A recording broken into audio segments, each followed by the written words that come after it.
Assalamualaikum warahmatullahi wabarakatuh.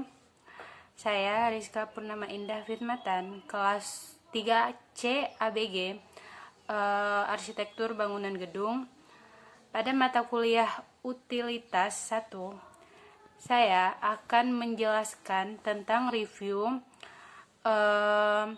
instalasi air bersih dan air kotor.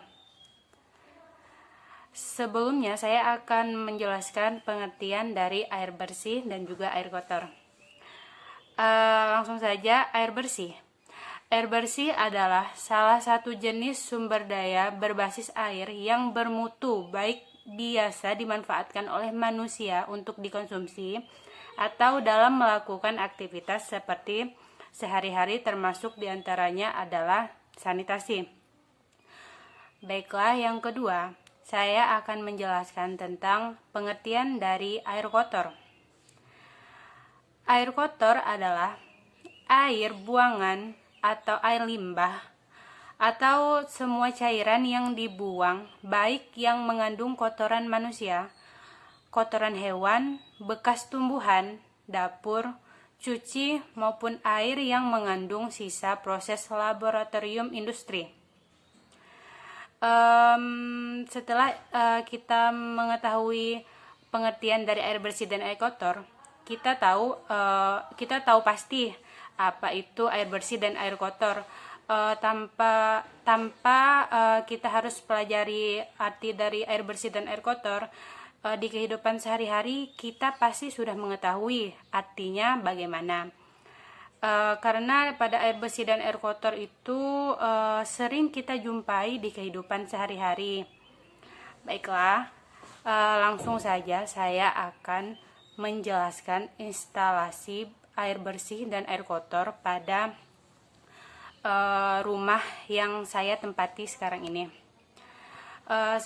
Yang pertama, pada air PDAM. Air bersih PDAM terletak pada bagian depan rumah. Di bagian depan rumah sumber air PDAM, air bersih, diletakkan di depan rumah bagian kanan, depan kiri, depan samping kiri. Jadi di sini untuk memudahkan penyaluran air bersih ke WC. Jadi penyaluran air bersih pada depan rumah ini menuju ke samping rumah sebelah kiri, ke belakang langsung menuju ke WC. Pada WC terdapat dua keran air bersih. Ada yang di samping rumah, ada juga yang di bagian belakang. Selanjutnya, air bersih dialirkan melalui pipa menuju ke dapur untuk pada bak pencuci piring. Di sini alirannya masih menyatu dengan aliran yang di WC tadi. Selanjutnya saya akan menjelaskan tentang pembuangan instalasi air kotor. Air kotor, pertama saya akan menjelaskan tentang pembuangan air kotor pada WC. Kalau pada WC, pembuangan air kotornya dikarenakan WC berada di samping kiri rumah. Jadi pembuangannya kita menuju ke samping kiri dulu, baru setelah itu kita buang ke belakang rumah. Karena belakang rumah terdapat selokan air kotor, supaya kalau di belakang rumah jadi aroma air kotor tidak tercium oleh kita. Selanjutnya pada rak pencuci piring. Di sini di dapur bak pencuci piring berada di samping kanan bangunan. Jadi di sini air kotor mengalir ke samping kanan lalu menuju ke belakang bangunan, seperti pada di WC tadi. Karena kalau di belakang bangunan memudahkan pengaliran air kotornya. Karena di sini di belakang ada selokan, mempermudah penyaluran air kotor. Selanjutnya, pembuangan septic tank pada WC. Kita kan saya sudah jelaskan tadi kalau WC berada di kiri bangunan. Jadi supaya mempermudah, peletakan septic tanknya berada di samping WC sebelah kiri. Supaya kalau misalnya dekat, ini bisa mencegah supaya pada WC tidak menjadi penyumbatan pada kloset. Jadi dibuat septic tank berdekatan dengan WC.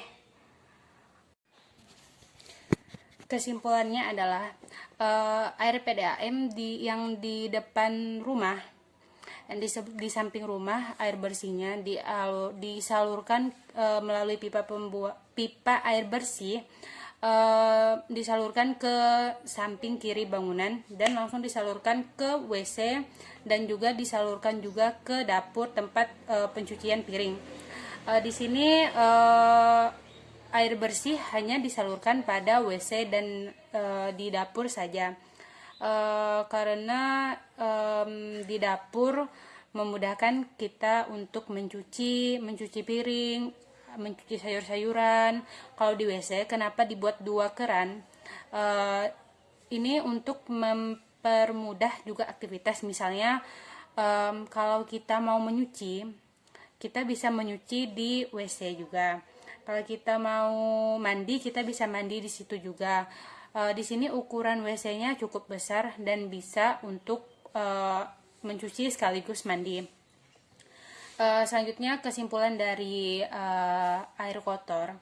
Air kotor pada WC disalurkan ke samping bangunan, setelah itu menuju ke belakang bangunan, dibuang ke solokan, karena di belakang bangunan, di belakang rumah terdapat solokan air kotor. Dan juga pembuangan air kotor pada pencuci piring, pada rak pencuci piring, disalurkan juga ke samping bangunan sebelah kanan.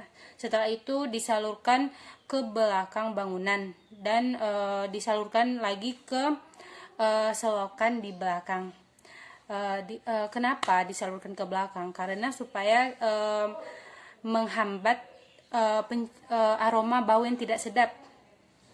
Selanjutnya pada septic tank. Jadi septic tank ini dibuat berdampingan dengan WC untuk mempermudah dan supaya mencegah terjadinya penyumbatan.